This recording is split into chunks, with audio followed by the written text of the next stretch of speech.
श्रावण महिना आला की आपल्यामध्ये एक वेगळाच उत्साह असतो, कारण इथून पुढे आपले सगळे मराठी सण चालू होतात. आणि तसंच माझ्यामध्येही.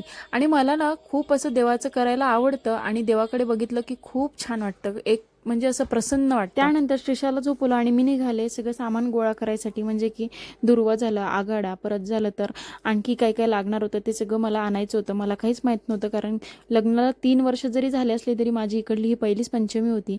आणि तुम्ही बघताय ना किती सुंदर मला असं गुलाबाचं फूल, त्याच्यानंतर ब्रह्मकमळसुद्धा दिसलं. खूप छान वाटलं बघून.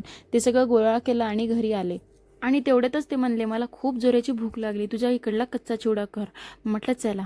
मस्त मुरमुरे घेतले, छान असे परतवून घेतले, त्याच्यामध्ये कांदा, टोमॅटो, मिरची आणि थोडंसं कोथिंबीर असं सुद्धा ॲड केलं. त्याच्यानंतर शेंगदाणे, फुटाणे आणि बेसिक मसाले, म्हणजे की तिखट, मीठ, हळद, धना पावडर आणि तेल, आणि एकजीव छान असं मिक्स केलं हाताने मस्तपैकी. आणि जर कोणाला आवडत असेल तर तुम्ही त्याच्यामध्ये लिंबूसुद्धा ॲड करू शकता. खूप भारी लागतं. आणि मला तळलेलं फिंगरसुद्धा त्याच्यामध्ये आवडतं. खूप म्हणजे खूप सुंदर लागतं. जर तुम्ही नसेल खाल्ला कधी तर नक्की एकदा ट्राय करा. विदर्भात गेला असेल तर तेव्हासुद्धा तिथेसुद्धा ट्राय करा, सगळीकडे मिळतो.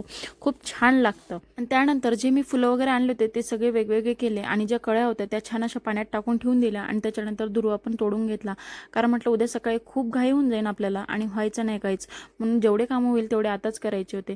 आणि तिला मेहंदी काढत होती तर ती पूर्ण घरभर फिरत होती. त्याची पुढची रिॲक्शन तुम्ही बघा. आणि मला सुद्धा काढायची आहे, पण ती झोपल्यावर मी काढणार आहे. सो आता ती काय म्हणते ती बघा. आणि खूप सुंदर असं रिॲक्शन दिलं तिने, आणि खूप छान मेहंदी ठेवली आहे तिने. पुढे बघतच असाल तर तुम्ही नक्की बघा.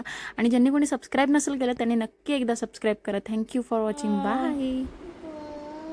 दाखव मेहंदी, दाखव. हां, अगं बाई, छान छान छान छान.